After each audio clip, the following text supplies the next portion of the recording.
నేను ఈ రోజు ఈ స్థాయిలో ఉన్నాను. ఇప్పుడు నేను మినిస్టర్ అయ్యానంటే అది నీవు పెట్టిన భిక్షే. ప్రతిపక్షాలంతా చేసి మీ వాళ్ళ దారికి మరీ గెలిపించావు. నాకు కావాల్సిన కప్పించావు, నేను గెలిపించాను. అది సరే, అవును బలరాం, నో బిజినెస్ కు సంబంధించిన ఫైలును ఒకటి తయారు చేసి ఆ ఫైలును కోర్టులో సబ్మిట్ చేస్తానని ఫోన్ చేసి మరీ బెదిరిస్తున్నాడు. కొడుకు చెప్పు,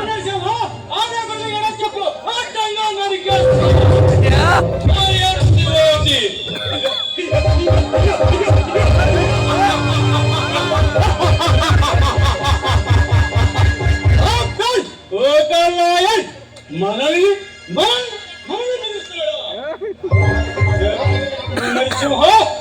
బలరాం, ఏ లోగైనా వాడిని అడ్డు కలిగించు. నీకు ఎంత కావాలన్నా నేను ఇస్తాను. అవసరం లేదు, కానీ నాకు పని చేసి పెట్టాలి. ఏమిటి చెప్పు మిత్రమా? నరసింహారెడ్డి ఆ పనులు చేస్తాను, నాకు నమ్మకం ఉంది. ఈ మాఫియా సామ్రాజ్యాన్ని గడగడలాడిస్తున్నాను.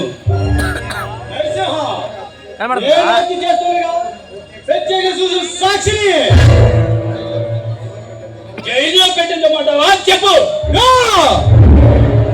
చూసిన సాక్షిని చూసినట్టుగా అడ్డంగా నరికే. ఆ తర్వాత ఈ బలరాం శక్తి సమాచారం ఏమిటో చూపిస్తాడు.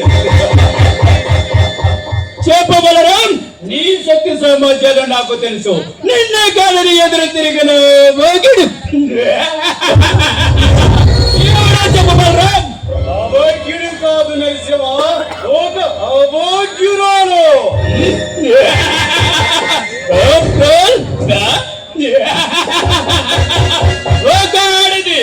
ఏమిటి?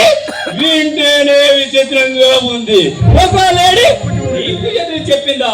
ఎవరికి చెప్పు బలరాం? అది డాక్టర్ బంధుడా, అదే నేను చేస్తున్న చూసిన సాక్షి. నాకు